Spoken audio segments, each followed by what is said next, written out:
مالا زهاوی هەردەمەکێ موزیکجەن و هونەرمەندنێن جیاواز لە سەرانسەری جیهانە نەتەنێ لە کوردستانê تینن و کۆنسرتنی gelekî ciyawaz û ciwan pêşkêş dikin vê cerê grûpeke ezerî ye vê ca mala zehawî wê grûpê dibe Silêmaniyê ji bonî dema perwerdekirinê xwe amadekirinê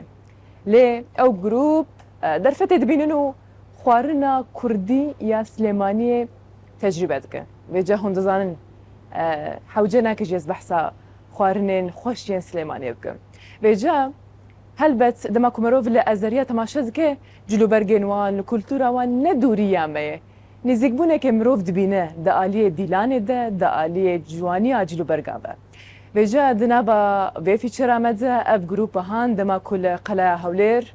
yani ji li qeleya Hewlêr dema ku konserta xwe pêşkêş dikin berhemên xwe stranên xwe dîlanên xwe yên ciyawaz pêşkêş dikin em jî dixwazin hûn li vê konsertê temaşe bikin û bizanibin çi stranên xwe ji gotina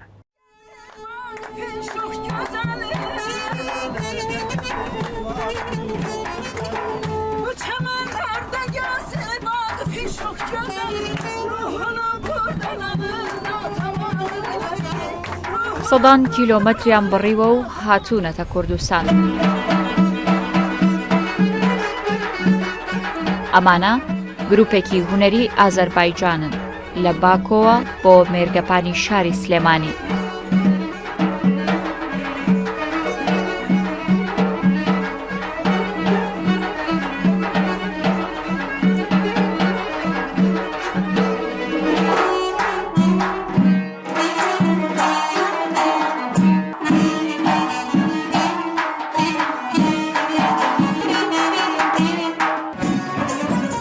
لێرە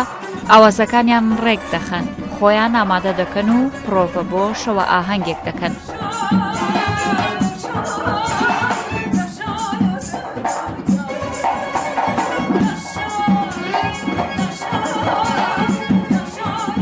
لە سەدەی 20دا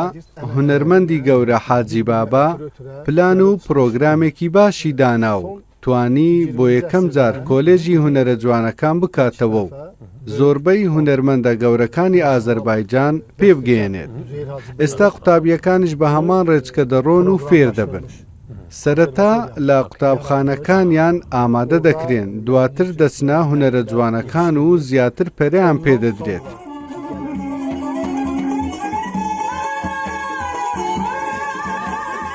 گروپەکە میوانی ماڵی زەهاویت لێرە و بەرامبەر بە شاخی پیرەمەگرون سروشتی کوردستان و ئێوارانی مێرگەپان تێکەڵی میوزیکی ئازەری و هونەری ئەو وڵاتە دەبن.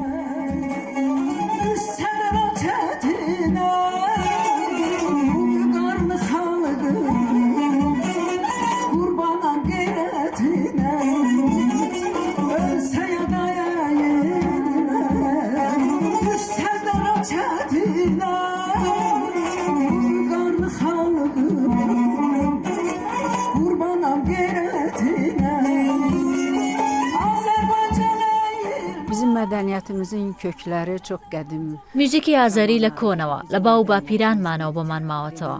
من لە قەرەباخ لەدایک بووم، دەنگی من لەوێەوە هاتووە، چونکە قەرەباخ شوێنی دروستبوونی هونەرمەندانە. زۆربەی هونەرمەندە گەورەکان لە قەرەباخ لەدایک بوون و دروست بوون.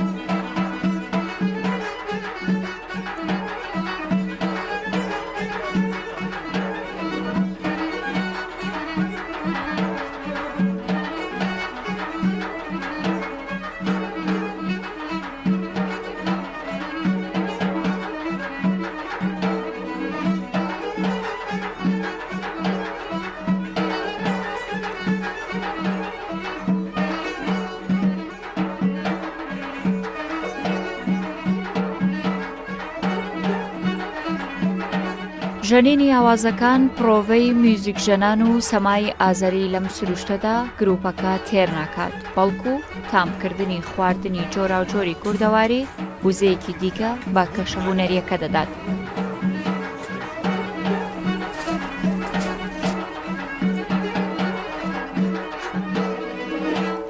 ئێوە کە کاتێک دانس ئەکەن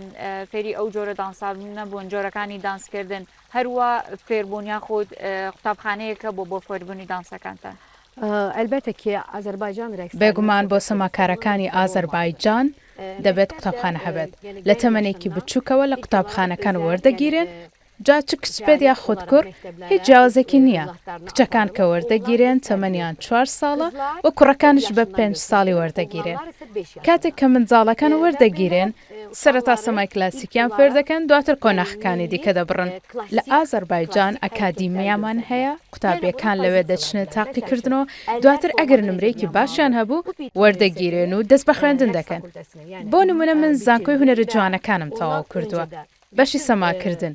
تاوەکو زانکۆم تەواو کرد لەگەڵ هونەرمەندی بە ئەزمون کارم کردووە دواتر کە خوێندنم تەواو کرد قوتابخانەیەکم بۆ خۆم کردەوە ئێستا لە قوتابخانەکە هەم فێرخوازی کوڕم هەیە هەمیش فێرخوازی کچ لە قوتابخانەکەمان ئەوان فێری سەماکردن و میوزیک دەکەن گروپێک لە وڵاتی ئازەربایجان مەشقکراو لێک تێگەیشتنی تەواو دروست بوو کاتی نمایش و پیشاندانی ئاستی هونەری ئازەریەکانە لە پایتەخت لە نێو جەرگەی قەڵای هەولێر لێرە خەڵکێکی زۆر کۆبوونەتەوە تا مەزرۆی گوێگرتنن لە میوزیکێکی جیاواز و نوێ شەیدای بینینی سەما و جوڵەی سەرنجڕاکێشی نەتەوەیەکی دیکەن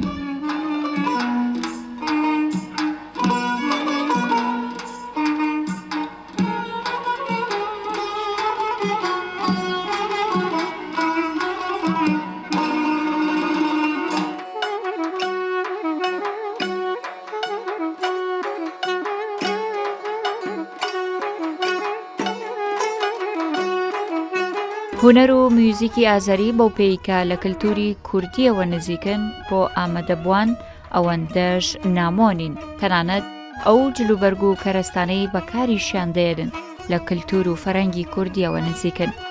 پلانی ماڵی میوزیکی زەهاوی بۆ ئەم ساڵ میوانداریکردنی گروپە میوزیکە جیهانیەکانە بۆ ئەوەی ئاواز و میلۆدی نەتەوەکانی دیکەش بە وەرگرانی کورد ئاشنا بکەن ڕۆژان عەبدوڕەحمان ڕوودا و